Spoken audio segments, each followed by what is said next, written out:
A Buddhist guide to transforming negative self-talk into self-compassion. What if your inner critic wasn't your enemy, but a misunderstood guide? What if the voice that whispers you're not good enough was actually trying to protect you in the only way it knows how? In this journey through Buddhist wisdom, we'll learn how to listen differently, to turn this harsh voice into a gateway toward inner peace. Understanding the inner critic, a deep dive. The inner critic's role. Let's start with something simple but powerful. That voice in your head, the one that tells you you're falling short, that you messed up again, that you're not doing enough. It wasn't always there. You weren't born criticizing yourself. That voice was built piece by piece over time, and it had help. Maybe it started in childhood, a teacher who pointed out every mistake louder than every success, a parent who was trying to motivate you, but ended up making you feel like you were never quite enough. Or maybe it was subtle, just growing up in a culture where success is everything, where perfect is the new normal, and where falling behind feels like falling apart. Over time, you picked up messages like, don't embarrass yourself, don't let them see you struggle. If you mess this up, they'll think less of you.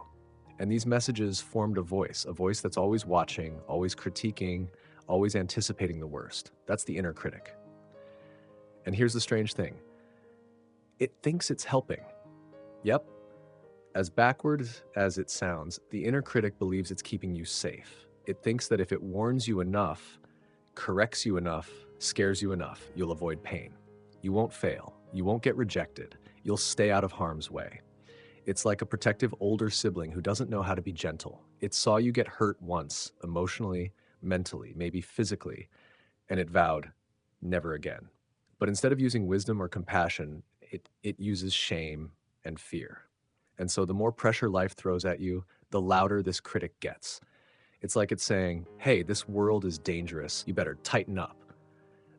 And when you don't meet its impossible standards, it turns cruel, not because it hates you, but because it doesn't know any better way to protect you. This is important.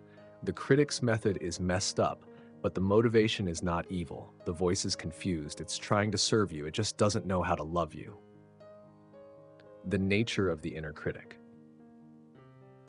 So let's break a myth right here. The inner critic is not your enemy. That might sound strange, especially if that voice has bullied you for years. But here's the truth. Your inner critic is a part of you. It's not some monster living in your brain. It's not something that needs to be killed or destroyed. It's a protective instinct that's gotten distorted. Think about it like this. Imagine a guard dog. Its job is to protect your home. But if it was raised in an environment where everyone was a threat, it ends up barking at everything. Mailman? Bark. Your best friend? Bark. A kid on a bike? Bark. It doesn't know how to tell friend from foe. That's your inner critic. It barks at everything that even remotely resembles danger, even if it's actually opportunity, love, or growth. And because it's part of you, when you fight it, you're really fighting yourself. That's why just trying to shut it up doesn't usually work. You can't out-yell it. You can't suppress it for long. What you can do, though, is change your relationship to it. Start by understanding the critic isn't all of you. It's just one voice in the choir, and you get to choose how loud it plays in your life. Also, the critic is often frozen in time. It reacts to things in the present using lessons from the past. So maybe you're a confident adult now, but the critic still talks like you're the scared kid trying not to disappoint dad. That disconnect creates anxiety and guilt that no longer fits your life. When you see it for what it is, a protective but outdated part of your mind, you can stop giving it control over your self-worth. Recognizing the critic's voice now comes the practical part, learning to spot that voice in action. The inner critic is sneaky. It doesn't always show up like a booming villain. Sometimes it's just a whisper, a heavy feeling, a thought that slides in unnoticed and drags your mood down. Let's look at a few common ways it shows up. You're not good enough. This one's a classic. It doesn't even explain what good enough means. It just tells you you're failing, period. Whether it's about your appearance, your work, your relationships, it latches onto any area where you feel vulnerable. You'll never change. This one hits when you're trying to grow. Maybe you messed up again. Maybe you slipped back into a bad habit and the voice says, see, this is who you are. You're stuck. It kills hope before it has a chance to grow. They're better than you. This is comparison in disguise. You scroll through social media, see someone living their best life, and boom, the critic says, "You're behind. You're a mess. Look at them." It forgets that everyone is struggling, even those who smile in pictures. You always do this. This one is tricky. It uses the past like a hammer. You always procrastinate. You always mess up relationships. You always freak out. It uses patterns against you instead of seeing them as things you can change. These thoughts often feel automatic. They show up fast. That's why the first step to transforming them is simply noticing. Catch them in the act. Shine a light on them. Here's a powerful truth. Just because a thought shows up in your mind doesn't mean it's true. Your mind is like a radio that sometimes picks up junk stations. You don't have to believe everything it broadcasts. You can start talking back. Or better yet, start listening deeper. Ask, whose voice is this really? Is this based on truth or on fear? Would I say this to someone I love? If the answer is no, then it doesn't deserve to run your life. Also, try giving your inner critic a name or identity, not to mock it, but to separate it from yourself. Some people call theirs the perfectionist, the worrier, or even give it a funny voice. That helps you remember this voice is not the ultimate authority on who you are. You get to choose a new voice, one that sees your full story, not just your flaws. Why this matters? Let's pause here and ask the big question. Why should we care about all this? Because your inner critic, if left unchecked, can ruin more than just your mood. It can hold you back from applying for a job, starting a relationship, expressing a creative idea, setting boundaries, or even just enjoying a moment of peace. It can turn joy into anxiety, progress into pressure, rest into guilt. And the saddest part, most of us don't even realize it's happening. We think we're just being realistic. We confuse criticism with humility. We mistake self-hate for self-awareness. But there's a better way. Understanding your inner critic is the first step toward healing your relationship with yourself. It opens the door to compassion, growth, and freedom. The Buddhist perspective, seeing the critic through a wiser lens. Let's zoom out for a second. What if the problem isn't just the critic's voice, but how we identify with it? This is where Buddhist philosophy comes in, not with religious dogma, but with timeless tools to understand the mind in a deeper way. Buddhism doesn't try to fix you.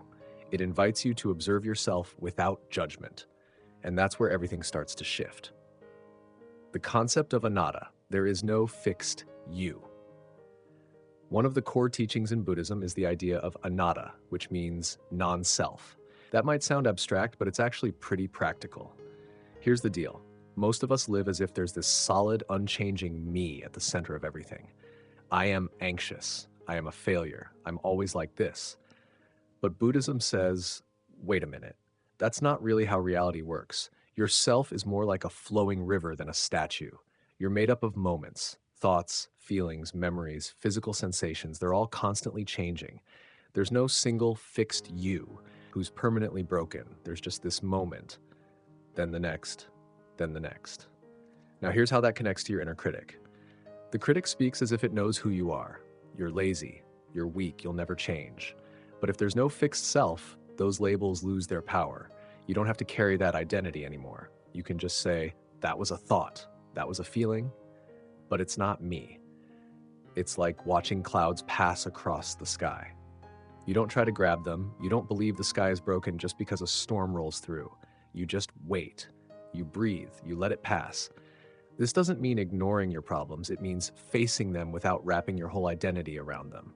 So next time the critic shows up, instead of arguing, just notice, oh, there's that voice again. It's not me. It's just a visitor. And visitors, they don't stay forever. The Four Noble Truths, a map for the inner war. If anatta helps us step back from the critic, the Four Noble Truths give us a roadmap for understanding the pain it causes and how to heal from it. First noble truth, there is suffering, dukkha. The Buddha never sugarcoated life. He said it straight, there is suffering. And honestly, what better way to describe the inner critic than suffering? The shame, the anxiety, the exhaustion of constantly feeling like you're not enough. That's dukkha. That's suffering. But here's the key. It's not a personal failure. It's part of being human. You're not broken because you suffer. You suffer because you're alive. Second noble truth, the cause of suffering, samudaya. The root of suffering, according to Buddhism, is craving or clinging. That includes clinging to identity, perfection, approval, or control. Sound familiar? The inner critic clings hard to these things. You must always succeed. You must be loved by everyone. You must never make mistakes. And when reality doesn't match those impossible standards, boom, suffering. The critic is driven by this craving for certainty and safety, but the world doesn't offer those things, and neither does life. So the critic tightens its grip, and we suffer even more. Third noble truth: there can be an end to suffering. Here's the hope. It doesn't have to be this way. The critic doesn't have to be in charge. You don't have to believe every harsh word it says. The story can change. Freedom begins the moment you stop identifying with the voice and start questioning it. You don't get rid of the critic by force. You dissolve its power by seeing through it. Fourth noble truth: the path MAGA. So how do we actually do that? This is where the Buddhist Eightfold Path comes in. But let's simplify. The heart of the path is awareness, compassion, and wise effort, which brings us to one of the most powerful tools we have: mindfulness as a tool. Watch the voice without believing it. Mindfulness means paying attention to what's happening right now without trying to change it, judge it, or escape from it. Imagine this. You're sitting in traffic. Your inner critic starts ranting. You're so disorganized. You should have left earlier. What's wrong with you? In the past, maybe you'd absorb all that. Get tense, feel like a failure. But with mindfulness, you do something radically different. You notice the voice, you name it. Ah, that's the critic. You breathe, you watch it pass, like a train going by, not one you have to get on. That one shift, observing instead of obeying, changes everything. Mindfulness gives you space to respond instead of react, space to choose a kinder thought, space to remember this is just a pattern, not a prison. Even just 5 minutes a day of sitting with your breath, watching your thoughts, can start to loosen the critic's grip, because the critic feeds on automatic thinking. But mindfulness is the opposite of automatic. It's awake, it's curious, it sees clearly. And when you see clearly, you realize the critic doesn't know the whole story. It only knows fear. And you're bigger than fear. Breaking free from the cycle. Understanding the inner critic is the first step, but awareness alone doesn't set you free. You have to take that understanding and do something with it, like learning to stand up to the voice, reframe it, and speak back with compassion and truth. That's how the cycle starts to shift. Let's be honest. The inner critic doesn't just go away because you get it.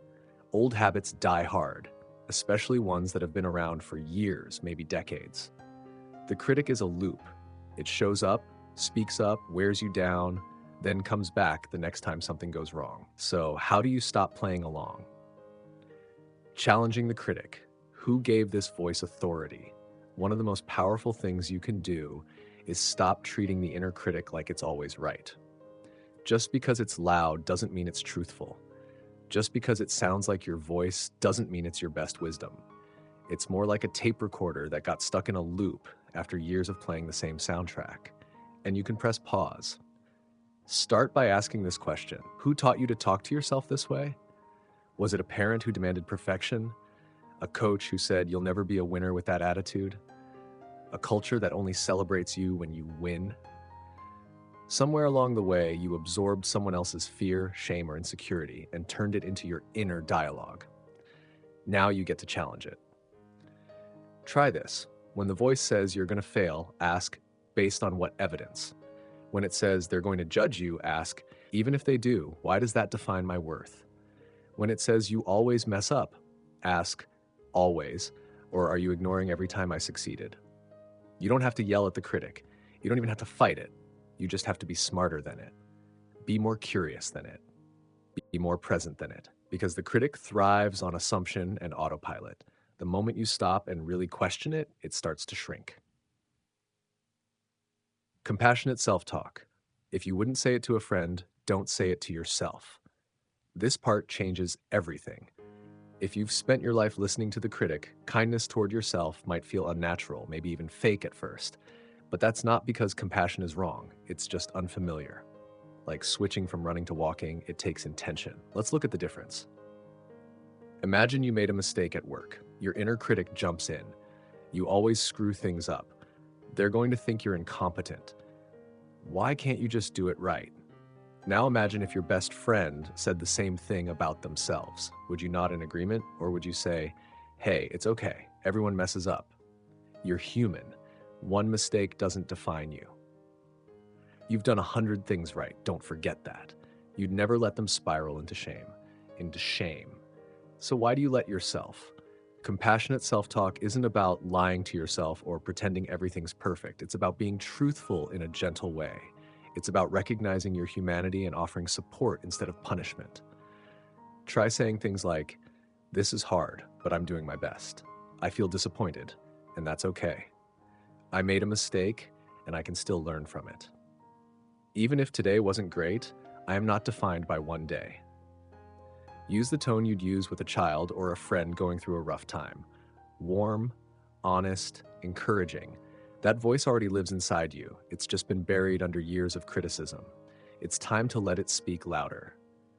One powerful practice: write a letter to yourself from the perspective of someone who loves you unconditionally. What would they say about your struggles, your strength, your growth? Read it when the critic comes knocking. Shifting the focus, let go of the lie, return to what matters. One of the biggest problems with the inner critic is that it steals your attention.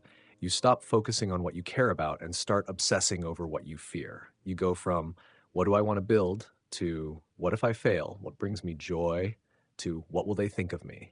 What's meaningful to me? To how do I avoid being judged? The critic hijacks your energy. You spend your day trying not to be wrong instead of trying to live fully. And that's no way to live. Here's how you reclaim your focus. 1, return to your values. What matters most to you? Kindness, creativity, courage. Write it down. Keep it visible. When the critic gets loud, ask, does this voice help me live my values or pull me away from them? 2, shift from outcome to effort. The critic is obsessed with results. Did you win? Did they approve? Did you hit the mark? But life isn't only about outcomes. It's about how you show up. Did you try? Did you grow? Did you act with integrity? That's what counts. That's what builds a life with meaning. Focus on process. Instead of judging yourself for not being there yet, ask, what's the next right step? Progress is slow, messy, non-linear. The critic hates that, but wisdom embraces it. Be someone who keeps showing up, not someone who gets everything right the first time. 4, celebrate small wins. The critic loves to ignore your growth. Don't let it. You spoke kindly to yourself today, that's a win. You paused before reacting, that's a win. You noticed the critic and didn't believe it, huge win. Keep a compassion journal if it helps. Write down things you did well, even tiny ones. Over time, it rewires your brain to notice progress, not just problems. Embracing your true self. At some point, after you've learned to recognize the inner critic, questioned its voice, and started building a more compassionate one, something deeper starts to stir. It's the part of you that asks, if I'm not that voice, if I'm not all those labels and judgments, then who am I? This is where healing becomes transformation. This is where you begin not just to manage the inner critic, but to remember who you really are underneath all the noise. The power of acceptance. You're already enough. Let's talk about the word acceptance. For a lot of people, it sounds like giving up, like saying, well, I guess I'll never improve, so I'll just accept it. But real acceptance isn't passive, it's powerful. Acceptance means you stop fighting reality long enough to work with it instead of against it. It's saying, yes, I have flaws and I can still grow. Yes, I've made mistakes and I can still make good choices moving forward. Yes, I struggle and I still deserve kindness. Here's what the inner critic doesn't want you to know. You don't have to be perfect to be worthy of peace. The critic says, fix yourself and then you can feel okay. But healing says, feel okay and then you'll be free to grow. See the difference? One path is fueled by shame. The other is rooted in love. And here's the deeper truth. Acceptance is what makes change possible. When you stop wasting energy hating yourself, you finally have the energy to take care of yourself. Think about it. A garden doesn't grow better when you yell at the plants. It grows when you nurture it, water it, and give it sunlight. You're the same.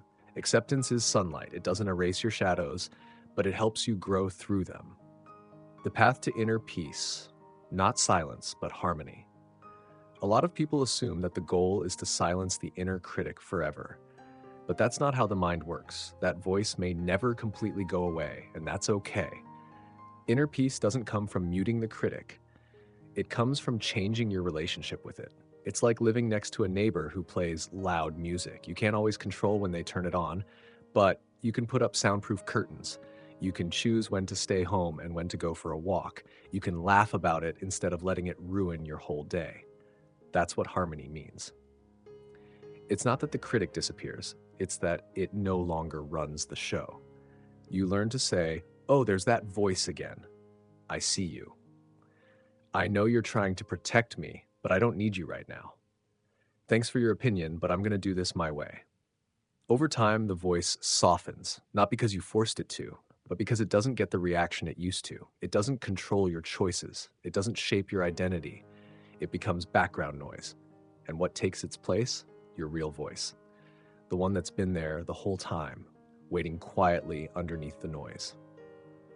The voice of clarity, of presence, of purpose. You don't find that voice by force. You uncover it by removing everything that isn't you. The journey continues. Progress, not perfection. Here's something no one tells you. Healing doesn't feel like victory. It feels like repetition. You'll catch yourself being self-critical again. You'll fall into old patterns. You'll get frustrated that you're not over this yet. And in those moments, the critic might sneak back in and say, "See, you're still broken. All this work and nothing's changed." Don't listen, because here's what's really happening. You're catching the pattern faster. You're feeling the discomfort but responding differently. You're speaking up for yourself, even if it's just a whisper. That is progress. That is change. It's slow. It's invisible to outsiders, but it's sacred. Remember, this isn't a race. This is a lifelong practice. You are unlearning decades of conditioning. You are rewiring your inner world. You are returning to your true self again and again and again. And every time you show up for yourself with kindness, every time you pause instead of attack, every time you choose your own voice over the critic's, you win. Quietly, but powerfully. Final thoughts. Finding your inner harmony. Let's take a breath. After everything we've unpacked, from the roots of the inner critic to Buddhist insights to building new habits of self-kindness, it all comes down to this. You're not broken. You're not behind. You're not too much or not enough. You're a human being learning how to be on your own side again. That matters more than anything the critic has to say. Start small. Stay consistent. If you take nothing else from this entire journey, take this. You don't need to fix yourself before you're allowed to live in peace. You can start right now. Here are 3 simple things you can do today. 1. Practice a pause. When the critic shows up, don't try to silence it. Just pause. Take a breath and say, "I see you, but I don't have to believe you." 2. Speak kindly to yourself once a day. It can be awkward at first, but choose one moment each day to offer yourself a kind word. Something like, "I'm proud of how I handled that. That was hard and I got through it. I showed up and that's enough for today." 3. Sit in stillness even 3 minutes. No phone, no music, just you and your breath. Let the inner noise come. Let it pass. Just watch. This is how healing begins, not in grand gestures, but in quiet choices repeated with care. A word of hope. The critic isn't the final word. You might not be able to control when the inner critic speaks up, but you can decide how much power it gets. You can decide to listen differently, to speak back gently, to show up fully, even when it tells you to hide. And the more you do that, the more you build trust with yourself. Not the kind of trust that says, "I'll never mess up again," but the kind that says, "Even if I do, I know I won't abandon myself." That's inner peace. That's freedom. That's harmony. And it's possible. It's so deeply possible for you. Keep going. Support for the road ahead. If you want to keep walking this path, you don't have to go it alone. Here are a few resources to help you go deeper. Books: Radical Acceptance by Tara Brach, Self-Compassion by Dr. Kristin Neff, The Untethered Soul by Michael A. Singer, When Things Fall Apart by Pema Chodron. Apps and tools: Insight Timer for free guided meditations, Plum Village app, Mindfulness teachings based on Thich Nhat Hanh, Headspace, gentle, beginner-friendly meditation support, The Self-Compassion Test by Dr. Kristin Neff, online and free. Practices to explore: Loving Kindness Meditation, Metta, train your mind to offer goodwill to yourself. Journaling Your Inner Critic, Give it a name, a shape, a voice, and a seat, not a throne. Body scan meditation. Bring awareness to where the critic shows up in your body. You don't need to use all of them. Choose one. Let it become a rhythm, not a rule.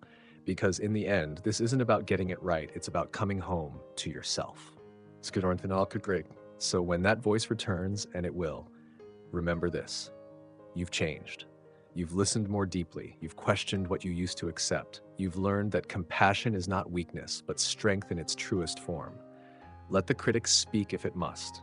But you keep walking toward your own voice. The one that knows you are already enough, right here, as you are, and still growing.